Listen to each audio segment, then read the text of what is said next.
पुढे मतदान कर. 13 तारखेला संपन्न होत असलेल्या लोकसभेच्या निवडणुकीमध्ये प्रत्येकाने मतदान करावं. मतदान करणं हे आपला राष्ट्रीय कर्तव्य आहे. राज्यघटनेने दिलेला आपल्याला जो संविधानिक हक्क आहे तो प्रत्येकाने आपण बजावला पाहिजे. पण बऱ्याचदा दुर्लक्षित दिसते. पण आपल्या सर्व नवमतदारांचं एक कर्तव्य आहे की आपल्या घरातील सर्वांचं मतदान करून घेणं. वृद्ध स्त्री पुरुष असतील त्यांना मतदान केंद्रापर्यंत नेणं, त्यांचं मतदान करून घेणं. दिव्यांग मतदार असतील त्यांच्याही मतदानाची विशेष सोय यावर्षी शासनाने केलेली आहे. तर आपणा सर्वांना आम्ही आवाहन करत आहोत की तुम्ही सर्वांनी मतदान करा, पण तुमच्या घरातील सर्व पात्र मतदार जे आहेत त्यांचं मतदान करून घ्या. मतदानाच्या प्रक्रियेमध्ये सक्रिय सहभागी व्हा.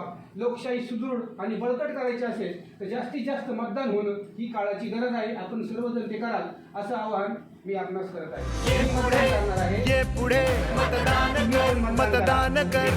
लोकशाहीचा सन्मान कर, सन्मान कर.